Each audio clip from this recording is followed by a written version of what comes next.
Hey there, this is Dennis Anyone with Dennis Hensley. It's a podcast about making things up and making things happen. I love to talk to creative people, and today my guest is Capella Fahoome. She is a film producer here in Los Angeles. She hosts a podcast called When Is Now, and she has this interesting part of her work that she calls being a production whisperer. And what that means is she will go into a production and try to help it function better in terms of communication, in terms of positivity, making sure everyone matters. The reason I know about Capella is she went through the Masters of Positive Psychology program at the University of Penn that I've had my eye on for the last 6 months or so, that I've been daydreaming about, kind of wanting to do. It's very expensive. So when I was first looking into it, I reached out to Penn, and an assistant there was very nice to talk to me, and I asked them if there was anyone in media or entertainment that had gone through this program. And she recommended Capella, and I started lightly stalking her, just lightly, listening to the podcast, a few emails here and there. And I got her to come on the podcast. So I was interested in talking to her about that program and also about her work as a producer. But I'm really interested in this production whisperer part of her work, where she goes in and helps film sets function. And she has the alternate version of that called the production wolf, which is when a film or a show or whatever is in trouble. Say the actors won't come out of their trailers and nobody's talking to this person or that person and it's a mess. She can come in and help them with their communication and get things back on track and get the film in the can, get that plane landed. That's the production wolf part of it. So I was very interested to talk to her about all of that stuff. But before we get to the interview, I want to remind you that this podcast, Dennis Anyone, is brought to you by me. I do it because I love it.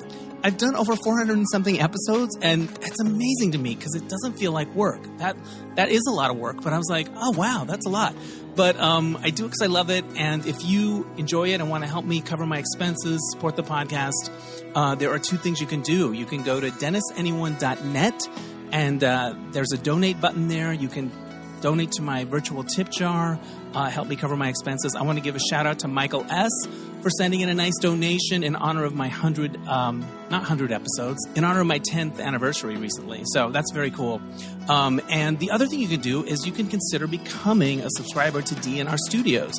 I'm part of a group of shows under the Derek and Romaine banner, and for a monthly fee, you get my show early, and you get all these other great gay shows, and you can learn about that at dnrstudios.com. All right, enough of the plugs. Here now is my interview with Capella Fahoome. Joining me now from West Los Angeles, it's Capella Fahoome. She is a film producer, and she hosts a podcast called When Is Now. And she does this other thing that I'm very fascinated by called she's not a horse whisperer, a set whisperer. Just does a lot of interesting things, a very intriguing person. And I'm excited that you're on the podcast. Welcome. Thank you. Thank you so much. Do you love how I messed up the horse whisperer thing right out of the gate? No. Yeah. I love horses. I don't know if I have that ability, but right. I'll keep you posted. But I think sets are probably harder to whisper than horses. I think that's a challenging world. So let's just dive right into that. What do you mean by that? I think it's something you coined, right? So I have two personas. Yeah. It's the production whisperer and the production wolf. Right. Okay. And so it's that difference of being preventative versus being corrective. Okay. So the whisperer is if you bring me in early, I'm part of putting together the organization. Sets are transient organizations. They have to follow very similar rules and norms and customs of permanent organizations, right? So when you put together the leadership, which is the studio execs, the producers, the director, the sort of above the line people, and then you begin to crew, you hire, those type of things. If they're done properly, then we can prevent a lot of problems down the line. So I say I'm the set whisperer, the production whisperer, if you bring me in the beginning where I can help to put this thing together to be successful along the lines or, along down the line. Now, if there are problems, like if you didn't bring me in and you get to a situation where your director's going to walk or the studio's pulling financing or the actors are at odds, that's the production wolf. That's when you call me in. And I'm a lot more expensive. You call me in and I'm able to get things sort of back on track, I say within 48 hours. And you're trying to land the plane because a film production, once it's going, You know, you got to get that baby in the can. And when you're talking about what you're working on, it's like communication dynamics, respect, right? When you talk about the whispering of it, like what are the actual things that your expertise is in? Well, there's this thing that's going on right now, and it is basically the rebranding of soft skills, which is amazing for me because I've always been soft skills. And what we're finding now is the soft stuff is the hard stuff. So creating environments where people feel safe, where people are trusted, where people feel like they matter, they add value and they are valued, where people are celebrated for their acknowledged. And I always say, you know, it's not a zero-sum game, that it's a positive-sum game. You do not have to lose for me to win. We can all win. And, you know, of course, I get all the pushback. Oh, that's very idealistic. And it is. I agree. But I have 25 years in the business where I have seen sets fall apart just because of communication. And I've seen sets come together because of communication. Because we're going to have problems, right? I mean, that's all a set is, a bundle of problems and obstacles and things that you jump through. So how do we jump through it? Together, you know? So I'm in a problematic movie situation. We've got 3 weeks left and it's a mess. And so we call you. When you show up, what are the first things you do? Mm-hmm. Well, the first thing that I do is I bring together the parties that are at odds. So if it's the producers and the writers or the actors, I bring together and I listen. Right. So I listen, whether it's in a group or individually, I'll understand that once I get to set. So I listen. Then I might do an assessment. I might do like a disc assessment. And what is that? So a disc assessment, it assesses there's 4 different types and it assesses your personality types and your preferences. So like if you have somebody that perhaps is like a conscientious person and they're trying to deal with a direct person, those are 2 different ways to communicate. Right. So if we can teach people how to communicate and how people can receive stuff well, then that can be really helpful. You know, if I honestly, like, it's so, Dennis, it's so simplistic. Sometimes I find myself saying like, what am I talking about? This is stuff we learned in kindergarten. Like nobody wants to hear this, but I've come to 2 conclusions. One, if we learned it in kindergarten, that means it must be very, very important because that's the first organized group that we were ever in to learn, right? So playing fair, being kind, collaborating, cooperating. If that's the first thing they taught us, so okay, it must be important. So that always makes me feel better. And 2, just sometimes life gets in the way and we have to be reminded of these very simple things. But if we can get people to communicate properly and if we can get people to care about each other, like if I genuinely feel like you care about me and you have my best interests at heart, then I'm more likely to perform for you. Well, I think part of what's coming to light recently is like all of these exposures of really bad behavior over years and years, but there was this romanticism of Hollywood is tough and you got to be a killer. Like it's almost romanticized. Like, you know, even our teachers, when I was a performer, they'd be like, fame hurts and you got to, like, they almost beat that into you. And it just kind of filters up and it's all the way down. Almost it's like sometimes they'll talk about it was a nightmare to shoot, but it turned out great. And they make the connection that it turned out great because it was a nightmare, but not necessarily. But there's a romanticism of brutality in the film business. It's a tough game, kid. Get used to it, right? Mm-hmm. How do you fight against that sort of baked in romanticism? You said a lot there. I did. And some of it made sense. No, you said a lot. So I might need, because there was a couple of things I wanted to respond to, but yes, there has always been this sort of romanticism of exclusivity. Right. It's so hard to get in. There's 400 other kids out there that would want to have this job, right? How many times have we heard that stuff? Absolutely. But here's the thing, Dennis. I did a whole paper on this. Technology has changed the game. Uh-oh. So no longer, I mean, where is, you and I at our age, if we wanted to be filmmakers, then we pretty much had to come to LA We had to knock on doors. We had to get access to big equipment, big studios, contacts, distribution deals, sales agents, like all these big things that were so coveted, right? But with the introduction of technology, not the case anymore. A 14-year-old kid in Mumbai can make a film. He can distribute it. He can monetize it. He can make an app. It has completely leveled the playing field. So my whole argument is, if technology does no longer require us to come to Hollywood for those big cameras, those big studios, those big deals and contacts and agents, then what is the purpose of Hollywood? What's the draw? So my argument was the draw is the connection, the people, this creative collective. And so for that to be the draw, the creative collective, then we have got to take care of each other. Right. Because I do a lot of work with Gen Zers. Dennis, I don't know how they ain't going for that. They are not going for doing 50 push-ups if you don't bring the coffee back hot. Right. Like, they are not going for that. They want their stuff now. The whole thing of paying your dues, pay what dues now? It's a different game. There's no dues to be paid anymore. When you're working with younger people, are you inspired by them? Do they get things that maybe our people didn't get? Or are you a little bit like, wow, they think this is so easy. They think they're just going to breeze in. Like, what is it? No, I effing love them. You can say the full word if you want. I can? Yeah. I effing love them. All right, on. That's great. That's good news. Oh, my gosh. They're going to change the game. I love Gen Zers. I love them. These guys are not messing around. They are going to come in here.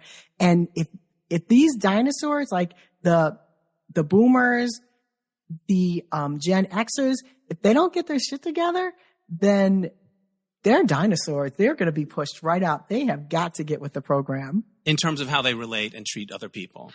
Exactly. Wow. There was a period of time, especially around the Me Too stuff, where almost every week there would be a giant expose about some monster in Hollywood.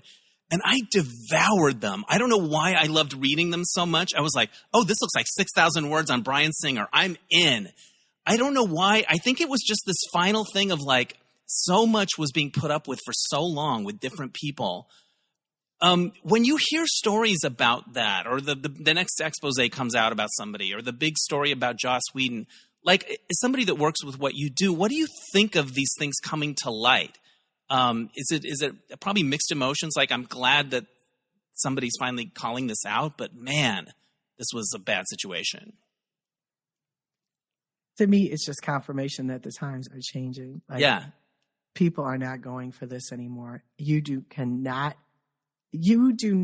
as a young actor or actress have to, or a young cinematographer or director, you do not have to do and pay the dues that you did back in the day. It is just not happening. That day is over. It is over. And yes, so I get excited. You get excited that you feel like things are changing.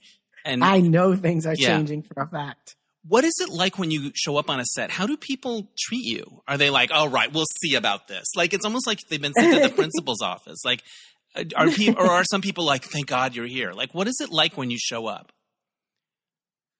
Well, that's an interesting question, because it's almost like you are envisioning me showing up as this title. You know, perhaps like, with a cape. Maybe you fly in and land.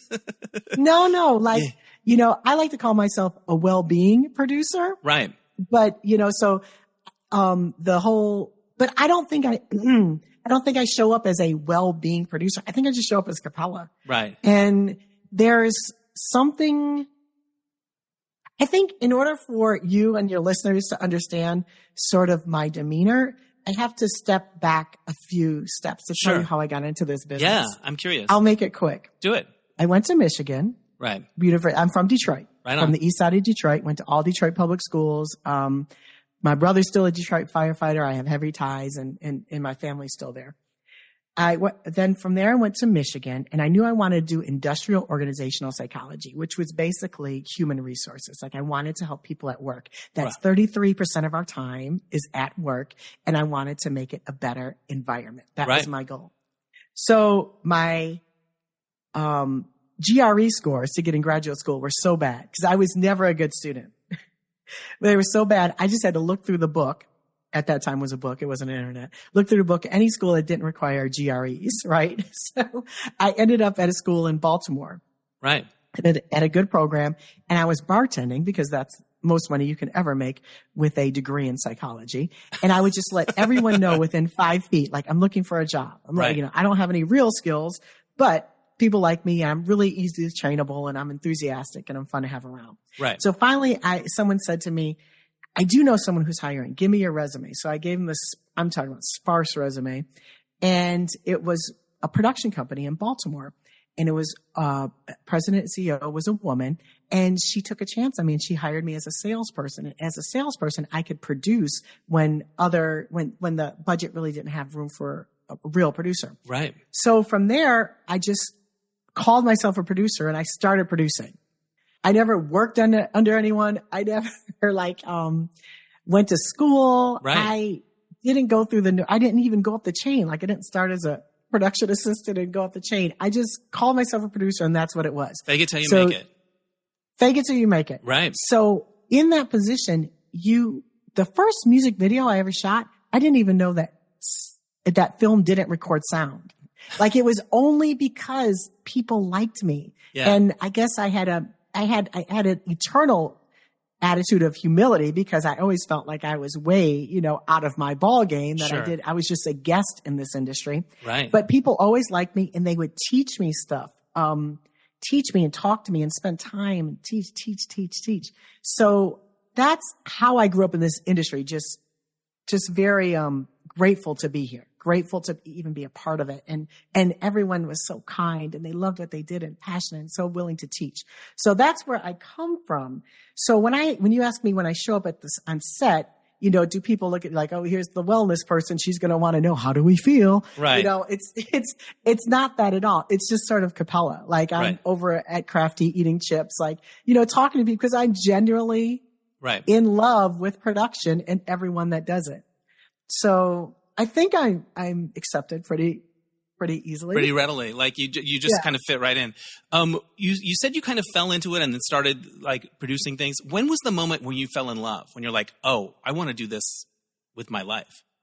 Oh, right away. Yeah. Right away. I mean, I tell that story about not knowing that the sound didn't get recorded on film. Right. And I remember that sound guy. I remember him like it was yesterday. And he was like, no, this, sound does not record film, period. It's not just on this set or on music videos. There's no way to record sound on film. So you do different things. And for music videos, we do what's called a nagra or playback, and they lip sync, and then they sync it back in post. And like, just spent so much time and attention and effort and care to really make sure that I understand. I have another story. I don't tell this. I tell that story all the time. I've only told this story one time. It wasn't even on my own podcast. It was at a live event. So I produced a giant TV commercial. I'm talking about giant. Right. It had boats. It had airplanes. It had helicopters, coordination between the two, blah, blah, blah. And I was up in Baltimore, and we were filming down in Miami in Biscayne Bay, and I was so green, Dennis, that I didn't know. This was so long ago. This is like my first or second year. Don't ask me how I landed this job. I didn't know about the production support, like production coordinators, production location managers. I didn't know about any of this. I did everything on my own, right? So I'm coordinating all these locations in Miami. I'm still like, should I tell the story or not? I don't tell the story at all. So I'm coordinating all these stories. I'm coordinating everything in Miami, and everything went great. And I don't know if you've ever shot in a national park, but park rangers don't fuck around. Right. They're very serious. Right. Oh my gosh. Like, everyone who's listening to me, I mean this from my soul. They don't think production is cool. They don't think you're cute. They don't think nothing. They don't think puppies is cute. Nothing. Yeah. Like, they don't fuck around. So I got, we needed to launch our boats from this particular state park or national park, and we had met with the ranger, and he was cool. I brought like all the necessary people, the DP, the director, the EP, like the gaffer, the person that was in charge of the boats. Everyone was there. He met everyone. They were all locals to Florida. I had flew in, and he felt comfortable, and we left. I felt good about myself. Everything was in place. We were going to film the next morning. So next morning I show up with, I'm not lying, it had to be 40 trucks. I mean, just like hair and makeup trucks, wardrobe trucks, boats, camera, G&E, catering, blah, blah, blah, blah, blah, and clients and everything. And I show up, and the gates close, and it says park open dusk till dawn, or park closed dusk till dawn, whatever. And I'm like, right. You can't even get in the thing. I didn't tell this dude what time we were showing up. Yeah. Like all this great meeting yesterday, I never said we'll be there at 5 a.m. tomorrow morning or whatever. Right. So I'm like, everyone's looking at me. And it's dark, so it's nothing but headlights pointing at me standing next to this closed gate. I'm in your shoes right now, and I am just crumbling. Oh my gosh. So this gaffer comes over to me. Now, and for any listeners that's not in production, when you shoot in secondary markets like a Florida or a Baltimore, when you fly in, they always think that you're some hotshot producer, right? And a lot of times they get burned by out-of-state producers and productions. They don't get paid quickly, or they don't get paid at all. So they're usually tend to be quite reserved and not super, super, super wonderful to you. Right. You know, they're a little skeptical. I'll say that. Sure. They're skeptical. So a gaffer comes over to me, and he's like, I have a bolt cutter. I can cut those bolts for you if you cut that chain for you if you want. And I was like, okay. So he goes and he gets this bolt cutter.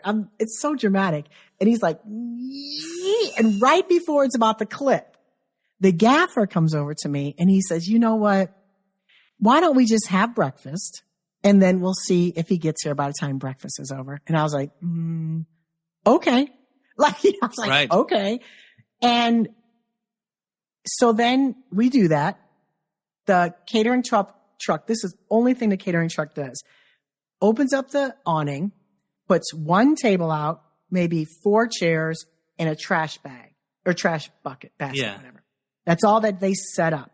And so everybody came out and they were eating their breakfast burritos and everything. So the ranger pulls up. He goes ballistic. He's like, what is this? I didn't agree to this. This is a circus. If you don't have this cleaned up in 5 minutes, I will have you arrested and everyone else thrown off and blah, blah, blah. He goes, and all I kept thinking about was, if I would have cut them both, he absolutely would have. You would have been in jail. 100%, Dennis, 100%, but in a federal prison for breaking you would and still be there. We wouldn't be having this conversation. A federal heart, 1,000%. And all I think about is that gaffer. And with that, what I tell you about how they kind of, think of out-of-state producers and how they think we think we're so cool and we're going to come to little, whatever, if it's New Orleans or Miami, we come to this little market, and he could have sat back and ate popcorn and watched the show because he knew what was going to happen. Right. He knew what was going to happen. He could have sat and watched the show, and he came over and saved my life. That would have changed my life. It would have changed everything. I don't know how, but it definitely was going to change. Wow. Because I've been on sets and I've directed things where we almost got thrown out of a restaurant and I had to throw out a credit card. Like, things come up and everyone's there and waiting. How did the commercial turn out after that? Did it come together? It was fantastic. And it was fantastic, but it was just only because something like that, like I said, something in that man's heart made him, let me go save this poor little girl. and from like, he stepped up. Yes. I love it. He stepped up and took care of me. Yeah. I think part of the thing in the business is it seems like it's so driven by fear. Everyone's afraid. Even the people with the bigger jobs, it seems like that. How do you combat that? It's because I've worked in other fields and I'm like, oh, the temperature's different. Yes. That's what, and that's the other thing you said. I'm glad you asked me that, because when you said you said so much. That's something I want to talk about, because you were talking about productions that are like hell to get through, but the final product is great. Right. And then the producers might say, oh, it was great, but it was because of all of our turbulent times. And to that, I want to throw out a challenge. What if it wasn't turbulent? What if it was a safe environment? What if all of our creatives on there could produce and could speak up and make suggestions? Now, there is absolutely a hierarchy, and I don't want the PA going and making suggestions to the director. Of course, that's not what I'm talking about. But if the PA is doing something to keep the waters cold and the lower PA has a better idea, they have to have the safety to be able to go to the PA and be like, we could do it like this, and it would actually keep the waters colder for longer. That's, within the hierarchy and the respect, because it is important, that sort of the way we speak to each other and who speaks to who, but just creating these departments where people feel like they can be creative and they can be open and they're trusted and their opinion matters. How much better could that production have been if it was that environment? Yeah, a lot better. But I'm also a little conflicted because it feels like jobs in this business are very precarious, right? And you think if I do one thing wrong or whatever, I'll never work again. And when I was younger, I would hear stories like that and I would think, oh, it's not like that. The older I get, the more precarious I think it is. So my values are in one direction and I'm like, oh no, it is one and done. Like it does feel like there's not a lot of room for a lot of people. Or I guess there's a feeling of scarcity. Maybe that's just my trajectory that I've been on. But anyway, I was reading the films that you produced. The one that I'm dying to see, and it's got to be on streaming somewhere, is the one about Journey, Don't Stop Believin, the documentary about the finding the lead singer of Journey. I watched the trailer and I was like, this story, was that a blast to work on? So many years have passed. How honest do we be? I love that film. I do. And I'm glad you brought it up. It's very old now. It's about 10 years ago. The reason it captured my attention is because I just read this article about the song Don't Stop Believin' and how it's become this thing in all of our hearts. Like we just woke up one day and there it was. Like it had been around forever. And so I sort of like, it sparked that. I had just read that article and then I saw that was one of the movies you produced and checked out the trailer. But it was about how they found the new lead singer in the Philippines. Yeah. Yeah. It was when you watch the film, and I'll help you find it. Okay, good. It should be somewhere, but if not, I can just send you a link. That was a difficult film to make because you're dealing with a big organization. You're not only dealing with Arnell, who was the lead singer. Yeah. But you're dealing with a very established band, right. Journey. So it's for the guys, plus their management, plus their spouses, plus their road people and their lawyers and all the people that's been with them for many, many, many years. Right. So, yes, to get that access, it took a long time and many attempts. But I do think that film stands a test of time, Dennis, not only because of the music. I mean, the music in there is evergreen. It's all Journey's big classics, Faithfully and Wheels in the Sky and of course, Don't Stop Believin'.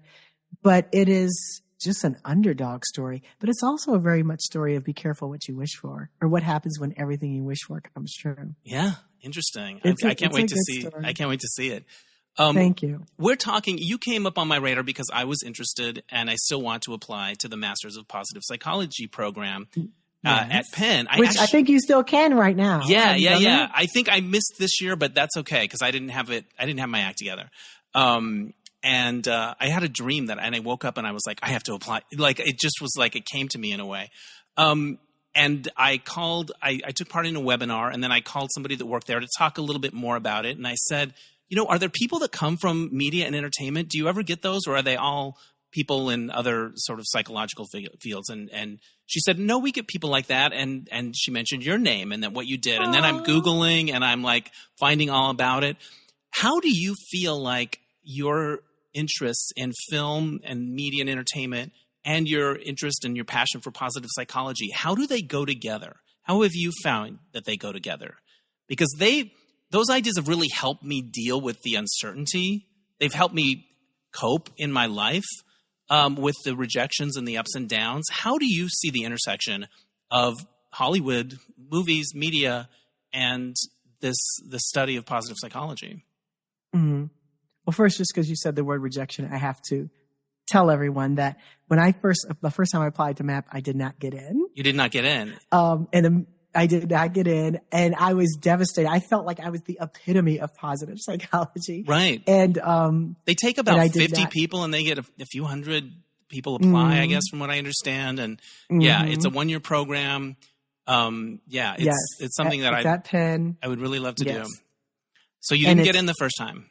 Didn't get in, and I'm talking about you had to scrape me up off the floor. I was devastated. It was probably one of the biggest rejections. I get rejections all the time.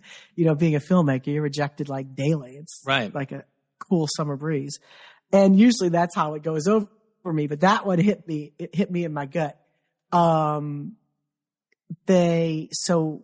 I immediately emailed Dr. Pawelski, who is the head of the program.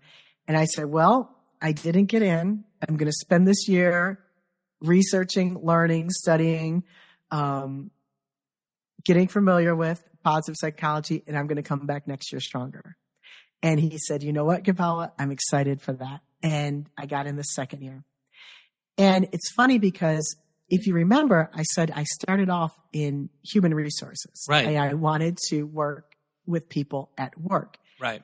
So then I quit that program, that master's program, flip into filmmaking. And then the first feature I ever produced was called the Euphoria Project. And it was funded by the National Institute of Health. The NIH gave us $1 million to make a film for young adults to help deter them from drugs. Interesting. And what the director did was so brilliant. He did not once did he mention drugs in this whole film. All he talked about is ways to make yourself happy. Basically, the science of happiness in neurology. There's a lot of neurology in there. And he talked about how doing what you loved, which is in positive psychology, Mihai Csikszentmihalyi calls it flow, right? Just when you're in a state of happiness where time goes by, you don't even realize it. And it's like this perfect match of challenge and capability, right? So it's not too challenging where you have anxiety or you're stressed, or it's not, you're not overqualified where it's boring. It's like this perfect mix. And he calls that flow. But basically, before we had that name for that, back when we did this film, the Euphoria Project, it talked about the dopamine and the adrenaline that you can release by doing stuff that you love. So we spent this whole movie talking about doing stuff that you love, right?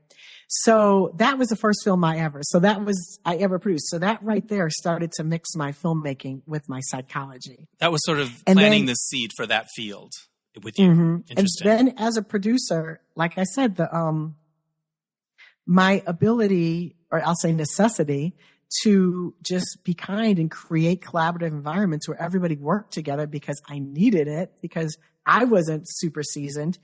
That always brought in my industrial, my IO stuff, my psychology. So when it came to MAP, learning the theories, and sort of, I always said I had the experience and I had the intuition, but I didn't feel like I never felt like I had the credibility. Right. You didn't have the resume. I had the credibility. Right. So having that, getting those degrees. So I actually, when I didn't get accepted the first time, right, I was like, let me look at other programs at Penn. And they actually had a organizational dynamics master's. And I was like, you know what? That's right up my alley. I'll do that. So when it was all said and done, I ended up with a master's of applied positive psychology and then a master's of philosophy in organizational dynamics from Penn. And I'm currently working on my doctorate at Miami in leadership, community leadership.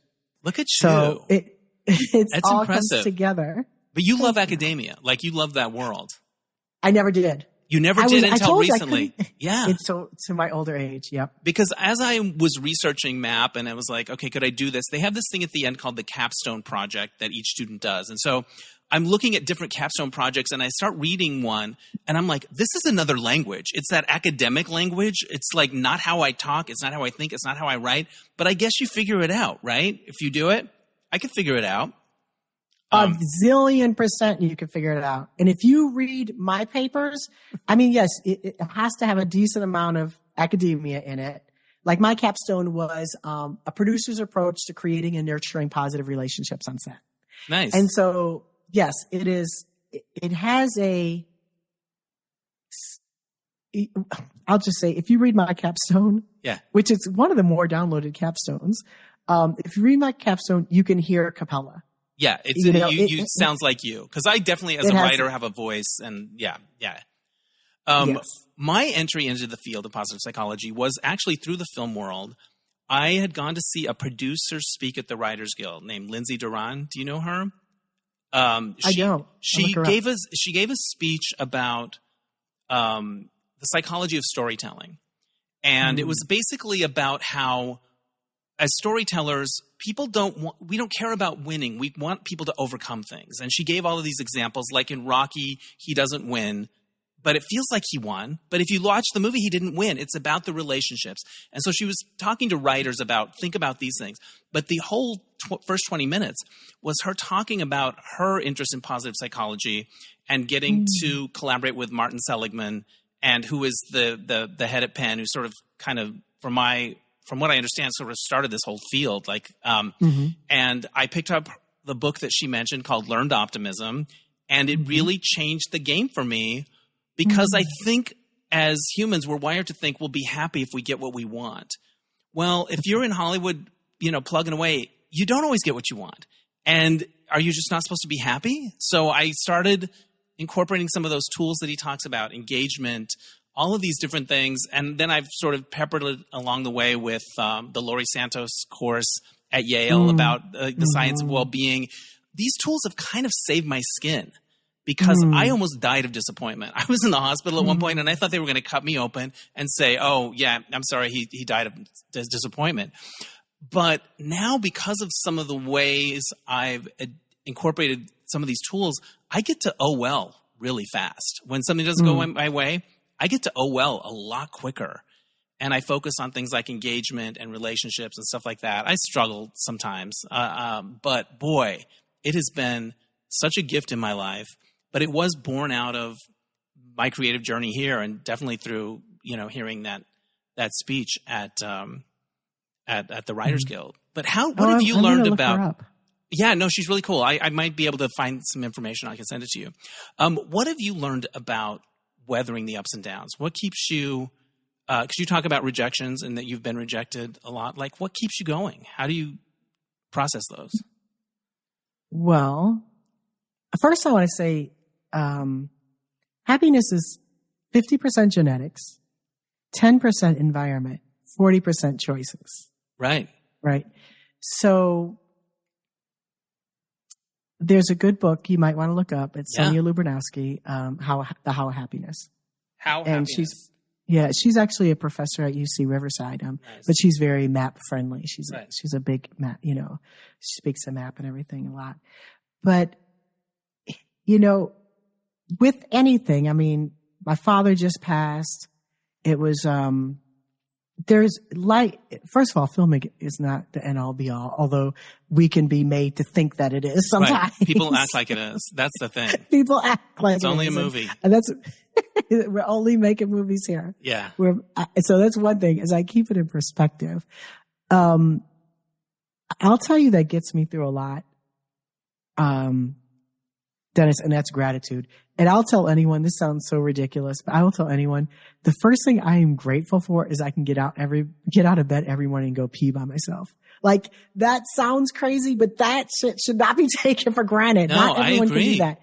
And I might not be able to do that forever. Right. So gratitude is going to, for the basics, because we can only be disappointed about filmmaking because we have shelter, because we have family, because we have relationships and the ability to move our fingers and toes. So it's almost a luxury to be able to be disappointed by this industry sometimes. Right. Because that means everything else is pretty much in order, Yeah, I do my Probably not gratitude list at the end of every day, like my Do 5 you? things. Yes, it's a game changer. It's almost too magical it's almost too effective to even be believed. But it really does Yeah. change the way your brain works, the way you think about things. Like Yeah. even because I keep the list, when something bad is happening during the day, my pet's sick or whatever, and I have to go to the vet, as it's happening, I'm thinking, well, this is one of the big events of the day. It has to go on the list. What are the parts of this that I'm grateful for? Oh, there's a veterinarian office 2 miles away. And so as things are happening, I'm already thinking about the parts that I'm grateful for. And it makes everything not as dire. I don't know. It's helped me a lot. It's really helped me a lot. So you also host a podcast called When Is Now, and I've really enjoyed it. I haven't gotten through all of them yet. I'm about halfway through the second season. So many memorable guests. There's the one guest that you had that talks about aging. It was recently. Yes. And I have incorporated that in my life because I'm 59. I turned 60 this year. Oh, And okay. I've decided to What's your sign, Dennis? I'm Libra. I've decided I'm going to own it. I'm not going to be like, because when I say, I'm going to be 60, and they're like, well, you don't look it. Like she talked about all of those little subtle ageist things that we all say that all imply that young is good, old is bad. And we all buy it into it all our lives. So I was very inspired by that guest to try to think differently about this this moment. Yeah. Yeah. So her name is Dr. Ellen Cole, and she was a PhD before she went into MAP. Yeah. I want to say she went into MAP when she was 60. Right. And something happened in MAP that changed her trajectory to really focus on this ageism. Yeah. That was a hard episode for me. That one, and I don't know if you heard the one in season 1, Jody Wellman, who talks about 4,000 Mondays, and she wants you to the average age has average lifespan has 4,000 Mondays. I think like maybe 82 years old. And then so she wants you to count up your Mondays that you spent and count up how many you have left. And I'm like, I don't want to do that. Right, I remember that one. Yeah, out. she did talk about that. There was also a guy named Amari, who I now follow on Instagram, and he's delicious. He's really cute. So, what is it? What is it meant to do? Such a good word for him, Dennis. Yeah, he's pretty delicious. What is it meant to you to do the podcast? Like, what was your mission setting out to do it, and what is it meant to you to have this outlet? Gosh. Well, first of all, they're not easy, are they? No, it's a whole thing, and sometimes it's just you. Right? Do you ever listen to other podcasts and they're like, this was produced by, and then there's a list of 40 people and you're like, oh, to have one of those people to do something. Yeah, no, I get it. Yeah, but they're fun. It means a lot to me to do this for sure. But what was your mission with it and what have you gotten out of it? It's so funny you said that, Dennis. It just goes to relationships. Everything is relationships. And it doesn't even have to be person-on-person relationships. It can be relationship with yourself, relationship with your church, relationship with your dog, your relationship with information. Everything is relationships. But I said one time in my OD program, I was in my organizational dynamics program, I wanted to do a podcast. So I just started saying, I'm doing a podcast. I had no idea. I didn't know about anything. I didn't know about hosting. I didn't know about setting it up. I didn't know about metadata. Still don't know what I don't know. And I said it on the phone, and one of the girls on the phone, it was like we were doing a game night. It was like a team building for our cohort. And we were doing a game night. So at the end, we kind of went around and said anything important that we wanted to share. And I said, well, I'm doing a podcast. And so my girl, she said, well, my husband is everything podcast, so I'm sure he'll answer any questions for you. We got on the phone. I was like, can I hire you? Are you available? It was so out of my, if it wasn't for her saying that and him coming out to help me, I don't know if it ever would have got off the ground because it's a lot of work. Right. And you got to know a lot of stuff. So initially I did it. It was a production podcast because I wanted to speak to producers and talk about ways that we can move forward together and create sets that just encourage collaboration.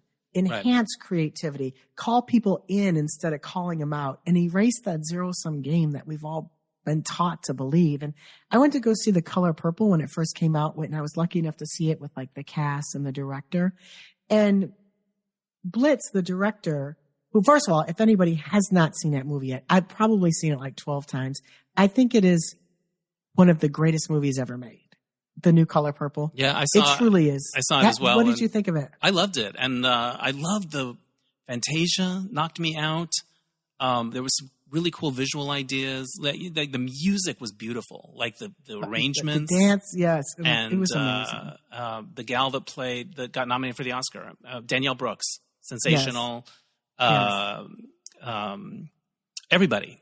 I was into it. And I got to see the panel as well. We might have been at the same screening, but yeah. We might have. Yeah. So Blitz says he talked about how everybody on that set mattered. Yeah. And how everybody on that set needed to be there. They were important to the product and they were treated that way. And then he went on to say that we've inherited a broken system, but we don't have to perpetuate it. Right. And that was so good to hear. I forget what your initial question was. Well, so do I, but I can't even remember either. But you talk about mattering. I noticed that's in your masthead on your website, but also you had a guest that really honed in on that. And I think that's very true. Like we as humans, I think we have this need to matter. And I think when we feel like we don't, that's when the despair really creeps in, because I think there's other things you can overcome, work, money, whatever. But I think when you feel like you don't matter, that's rough, right? Mm-hmm. So can you talk about why you talk about that so much and why it's so important to you to include that in your work? Mm-hmm. Yeah. So I often say how we treat each other matters. And in fact, mattering matters. So we define mattering as that innate human need to add value and be valued. Right. We all have a need, a desire to add value and be valued, to matter within our community, at work, in our organization, church, friends, everything. And you really feel it. Like if you're in a relationship where you don't feel like you add value, maybe that person, anything you might add, they already know, or they dismiss, or they don't acknowledge your achievements. It really weighs on your soul, and it's not a fulfilling relationship. But then you have those relationships where you bring stuff to the table and you know that it makes a difference, and then you're acknowledged for your accomplishments. Like that need to add value and be valued is serious. Have you seen producers, directors, people in those positions where you're like, that's how you do it? They get it. Like you mentioned Blitz talking about that. But who are some of the ones that have inspired you, or where you're like, oh, that's a really good model for this kind of thing? Oh, I mean, I've used this example on my podcast, but I will use it again. There's one of my podcasts, it's with this, like, if I had an academic crush, he would definitely be one of them. His name's Bob Quinn. He's from the Center for Positive Organizations. It's the Center for Positive Organizations at the Ross Business School at University of Michigan. And go blue. And he talks about, we had a conversation about positive deviance. So you can think of those as individuals or organizations. And if you think about the bell curve, Dennis, sort of you're on the bell curve, and, in the middle is where most people fall, right? Most people fall, most organizations fall. Then you got those on the far left that are just stink. They're negative influencers, they're diminishers. They bring people down. They don't add value or bring value. Then you got the people on the far right. We call those positive deviants. Positive deviants, organizations and people, are people that go out of the way to make things better, to be multipliers. And so if you ask me an example of a multiplier that I have worked with, I talk about her all the time. Her name is Kelly Kali. I made one film with her. Well, she was on your podcast. She was on my podcast, season 1, I think episode 2. Right. We have collaborated several times, but a finished film, we've done one. It's called I'm Fine, Thanks for Asking. And I'll just give you an example of one. First of all, she's brilliant. Okay. She's brilliant. She's a USC MFA, and she knows her stuff. She can write, she can direct, she can act, she can produce. She's just a monster. So she's got the cred. Like, she's not like me that had to be nice to everyone because I needed everyone. She probably doesn't need anyone. She can do all this. She doesn't have to be nice as she is. Yeah. She sure doesn't. Nope. She's beautiful. Like, she does not have to be nice. She is so kind. And this is the one example that I like to use because it was an eye opener for me. She was telling me she was doing a film. It was a studio film. And she went introduce herself to all the background. So I'm not even talking about the extras. I'm talking about the background, the people that you can't identify their faces, the people crossing the street a block down. Right. She goes, introduces herself. She talks to them. She asks their name.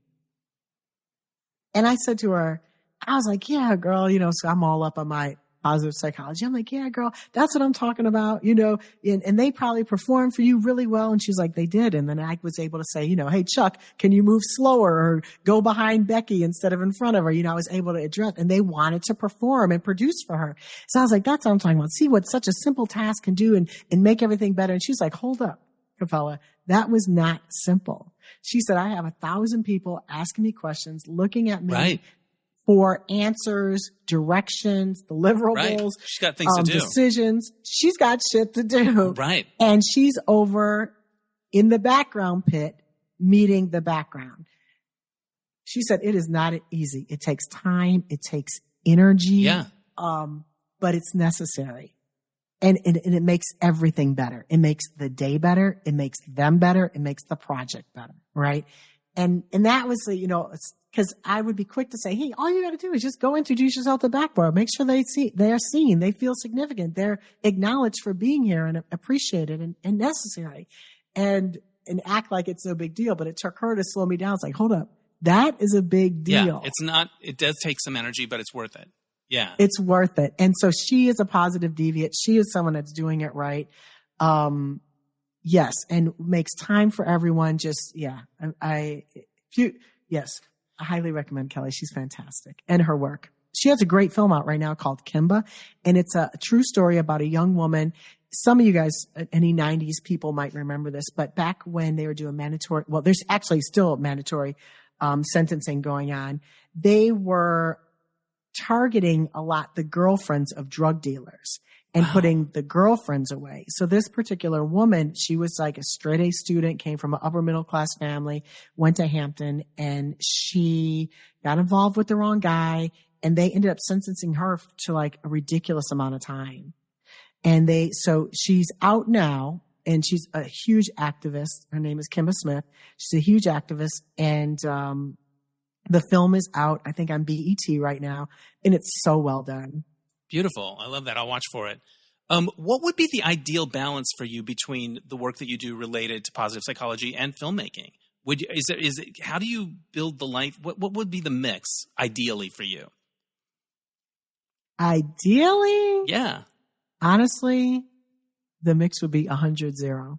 100-0 in favor of what? Of production whispering and the positive psychology wolfing, stuff. Positive psychology stuff and more than the nuts and bolts filmmaking. Mm-hmm. Because when I'm producing, I only influence that set, those 30 people. Right. But when I'm, in more of the consulting role, right. When I'm in more of the consulting role, I can influence 5 sets, right. or more. So you find that more, that speaks more to where you're at now. It is. And training the leadership, training the producers, training them and coaching them so they can be multipliers. Yeah. As I'm considering applying for this program that you went through, how did it change you? What was, I bet the effect was profound, but when you're looking at it from the outside, you're like, is this going to be worth it? Is this like, what would you say were the outcomes for you from that? Should I try to do it? Is the question. Mm-hmm. solve my life journey. Yeah. Well, first of all, it's expensive as hell. Yeah. Like let's just get that out there. Yeah. It's expensive, and I did not understand why it was so expensive. I'm just gonna be myself here, Dennis. Please. When I asked my friend, I was like, "Why is this so expensive?" Yeah. And he's like, it's an Ivy League school. I was like, it is? Yeah. I did not know University of Pennsylvania. Well, no, because it's not like school. when you think Harvard, Yale, right? Like, Exactly. Yeah. Princeton, yeah. Princeton, Brooke Shields, Brown, right. Jodie Foster, right. Exactly. Right. No, yeah. I thought University of Pennsylvania was a normal state school. Yeah. So, all right. So I had the same sticker shock. Okay. Yes. And it's my biggest concern for sure. No, it's real. Yeah. And it's hard. Yeah. It is like consuming because you're getting a master's in 1 year. Yeah. So they don't mess around. It is hard and it's consuming and it's frustrating. And all you got to do is keep telling yourself, well, 600 people did it before me, so I can do it. Right. I will say, Dennis, that the experience, now it's hard for me to separate my experience because I have these 2 degrees, and the organizational dynamics degree coupled with the MAP degree has been very, very powerful for me. The 2 communities, because they're 2 different communities at the school. So I have affiliation with 2 different communities at the school. But that podcast is successful because of MAP, because of the people that I met and being able to write an email and say, my name's Capella. I saw you speak at MAP, at UPenn. And so being in the community is worth it, I would say. But it's like everything else. There's no one thing that's going to shoot you into the stratosphere. Right. It is like a bunch of little decisions. But I'm very interested in the subject matter. I want to learn about this. I find it's helped me in my own life, and I find it pretty fascinating. But it's not one of those programs where you finish and there's the job for you. No. Like you have to, I'm going to come out of it and I'm going to still be scrappy entrepreneur after all that money. Yes. Yeah, yes, I guess so. So that's it. Yes, I'm thinking about it. And thank you for sharing your insight. Is it cool to be around a whole group of people who think about these things though? I bet they're nicer, right? I bet. Oh, it's a great group. Yeah. But you have your skeptics in there too. It's not a bunch of happy optimists. Like there are pessimists in there. And Martin Seligman will be the first person to tell you that he is a pessimist. Right. That's how he came into it because he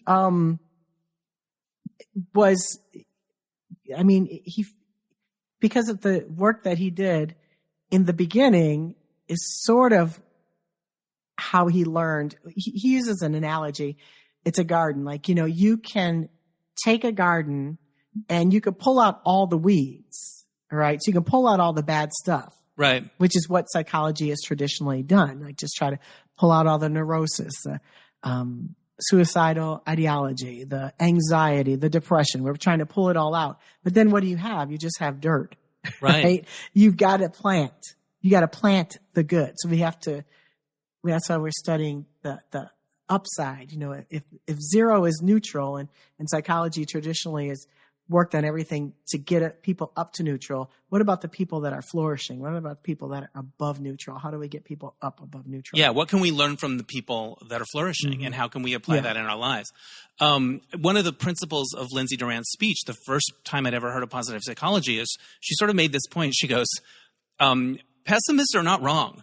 They probably see the world the way it is, but optimists do better at everything. I still remember the way she said that. Relationships, creativity, all of it. And so if you can kind of trick yourself into being that, you'll do better. You'll fare better. And I think that's true. And that's something I've tried to apply in my own life. So it certainly helps with the rejections that you get day to day. And you were telling me that so many of the things you've gotten in your life, you didn't get on the first try.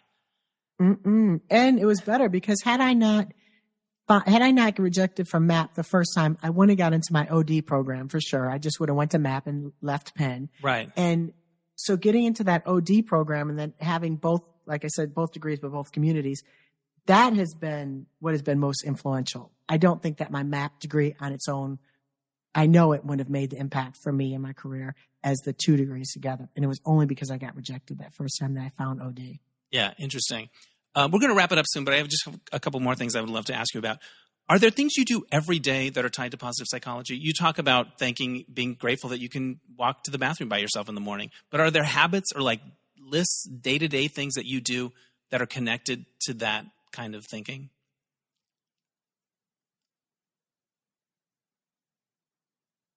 I think I'm sure there are, but like I said, this was already my intuition Right. to nurture relationships, to take care of people, to shine the light on others, to listen. So yes, I am absolutely sure. But even more than that, I would say I probably talk to my mapsters. Right. Like I just got a text from Jody Wellman, who is a mapster, and she has a book coming out on the 7th, and we talk all the time, and I adore her. And so I would just say, like, these relationships with the people, like, that is something I engage in regularly. Right. And they're people you wouldn't have met otherwise. Like, it's a different world. Like, that's what I like about it. Like, it's a different world than all the different media and entertainment kind of stuff that I've done. What do you want people to know about your stuff? They can find you on your website, Capella Fahoome, Fahome, because it took me a while to spell it right, Fahoome. Exactly. And you've got your podcast, When Is Now. At the beginning of all your podcasts, you ask your guests to say, what does When Is Now mean to you? And they all have a different take on it. And I was trying to think of what it would mean to me. And I did think about this. I do a dream board every year. And one of my mottos for 2024 is do shit. Just do shit. Like, or somebody said, are you saying do shit or do shit? And I'm like, you know what? Both could apply. But like, just do stuff. Like, don't wait. But you ask your guest, what does that mean to you? What does it mean to you? And does it evolve? Or what would you say it means to you today? When is now? I learned such a lesson about that. When is now to me means, and it's funny because the first guest I have, which was a total audible, she was not supposed to be my first guest, but it was this woman named Jen Beatty. And Jen Beatty talks about having the capabilities and you have everything you need. So usually when you're putting something off, like you think you're going to do it when, I'm going to write this book when, right. I have this month off of work and blah, blah, blah, blah, blah, blah. The truth is when you have that month off of work, you're still going to be you. So if you're not writing it now, like even just 15 or 30 minutes a day, chances are you're probably not going to be some different person that automatically is a writer every day in a month. When is now? You have the capabilities to do what you got to do right now. Just go ahead and start it. And then if it doesn't work, it doesn't work. But at least you know. I love it. So to me, when is now means just, we're here. Do it now. Love it. Thank you for doing this. I love what you do. I do want to say one more thing. Yeah. What else do you want to say? One more thing. You asked me what I was doing and where people can find me. But the other thing I want to say that I've developed a wellness survey for the film industry because I don't think that us as gig workers and subcontractors and producers and actors are really being understood for how we're feeling. How are we feeling? Do we feel like we matter? Do we feel like we contribute? Do we have high optimism for ourselves in this industry? And I'm starting to collect that data. So you can find that on my website very soon. And I encourage anyone to please take it. It's anonymous. And I think it would be great for us to understand where we all are. Right. I love that. So you're doing this survey to just see how people are doing that are in the business, that are kind of the freelance people that go from different gig to different gig. I love that. Thank you for caring. Those are my people. You're speaking my language. Thank you. Thank you for doing this. I think it's cool what you do. And here's my final question, and you can take it wherever you want since we talked about happiness. What makes you happy? Okay. Hold on. This guy makes me happy. Oh, look at that. Look at that face. Oh my gosh. That is the cutest dog. Let me show you my dog. If we're going to play cute dog. Yes. Okay. Over there. Oh, yeah. Look it up. He or she? It's a boy, Enzo. He's had a rough year, but he's doing better now. Oh, good. Yeah. But what's your dog's story? He's with that face. So is he a model on greeting cards? He should be. His name is Big Bear. He's actually turning 10 in a couple days. Yeah. And, so he makes me happy, but relationships make me happy. My people make me happy. My work makes me happy. people make me happy. Like, yes. That's going to be the headline of this episode. The final thought. It's People important. make me happy. Yeah, I love it. I love it. Thank you so much for doing this. It was a pleasure to talk to you. And I look forward to hearing more of your podcasts, and hopefully our paths will cross in person at some point. Absolutely. Thanks, Thomas. All right. Thanks again to Capella Fahoome. Check out her website, capellafahoome.com. And you can also check out her podcast, When Is Now. All right, so this happened. Okay, in the last episode, I told you about going to this jazz class and that there was an agent coming. They were looking for mature dancers, and that I gave them my number at the end or whatever, like a lot of us. Long story short, I signed with a dance agent. I have a dance agent now. We met. It went well. They want to sign me. Apparently, there is a market out there for guys my age that can, dance a jig. And I can dance a jig or two. And I love it. So I met with them. They were super cool. It's the Block Agency in Los Angeles. And if you look at their website, if you follow dance at all, you're like, oh man, Mandy Moore, La La Land, all these amazing choreographers and dancers, and everyone at the office was super cool. And I just this is a plot twist that I did not see coming, but I'm really grateful for it. And it does make an odd kind of sense. So as I was sitting in the office talking to the agent, telling them a little about my background and, what dance has meant to me in my life and stuff, I just thought, I was so struck by the fact that in 8 years in Los Angeles, no agent has ever looked at me and thought I can make money on that guy. No writing agent, no hosting agent, any of those opportunities I got on my own. There have been a couple of times where, like when I got my book deals, I got the deal myself and then had an agent negotiate it. But there was never an agent that was like, I believe in you, I can help you get work. Never. And to have that happen at 59 with dance is just like, I'm a little bit like, what is happening? So, yeah, I've signed with a dance agent, and I'm really, dancing may save me is the point. Because, I'm scraping together things with these side hustles, trying to turn side hustles into main hustles and all the rest of it. So it's a really interesting plot twist, and it feels like something's meeting me halfway, and that's a nice feeling as well. So I'm signing with them. I'm getting my headshots next week, putting together a resume and like pulling out performances that I did a million years ago and trying to act like it's fresh. But they know the deal. And I had my first audition. I had to do a self-tape for a commercial. And it's a part that it makes sense. It's a person my age, and they wanted me to dance like a TikTok dance on camera and send it in. So they send you some options, and I go through and I look at the different dances, and I was like, oh, there's one that really feels like my Groove 3 classes that I love so much, and I'm like, I'm going to pick that one. So my friend Matt is nice enough to let me shoot in his garage, and my friend Anthony's going to shoot it for me, and what am I going to wear, and all of that stuff. And in the meeting with the agent, I was sort of talking about, I'm at an age where I don't care that much. Like, I'm just happy to be here, and like, I'm not super insecure or competitive. Like, this is it, like I can come at this whole endeavor with a whole lot of joy. Cut to me in Matt's kitchen, cursing myself out because I couldn't learn this fucking combination.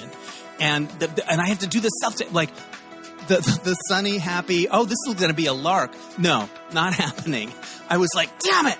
And I'm sweating and I can't get and I felt like I picked a hard combo. There were other choices that were easier. And there's this one move that I've seen a million times in Groove 3 and I've done, and yet I don't do it that good. But it's familiar to me because I don't do it that good, but it's in there. So I'm doing that, and so I get a little stressed out, actually. I was like, what's happening to me? I thought this was going to be joyful. And I'm like, damn it! Start it again! And I couldn't handle it when the YouTube thing would pause, and then there was a screen there. Like, it was just... Long story short, we got it in the can. I did my audition. I sent it in. I don't know if I'll get a call back or anything like that. But, yeah, it's a thing that's happening. And I'm really grateful for it. And I'm really kind of tickled by it. And also, I'm really kind of proud that I can do this. I can do it. Like, I have I have friends that were much better dancers with me back in the day, but they don't dance anymore, or they're injured or whatever. And somehow, for 11 or 12 years, I've been taking this Groove 3 class and finding a lot of joy in it. And I can do this. So, you know, maybe it'll be a scene where, like, there's an old guy waltzing. I mean, they need that stuff in commercials and TV shows and stuff. So we will see what happens. But I'm excited to be represented as a dancer. I told my friends I'm going to be like that guy that's like, you know what, I got to take this. It's my agent. Oh, I need to, my agent's supposed to text me. I'm going to step out of, you know, like I'm going to be that guy who's constantly talking about having an agent. All right, that's enough for this week. Before I let you go, I want to give a shout out to Oscar Rosario for mixing the episodes. My theme music is by Mark Daniels for Placement Music. We'll catch you next time on Dennis Anyone. Bye.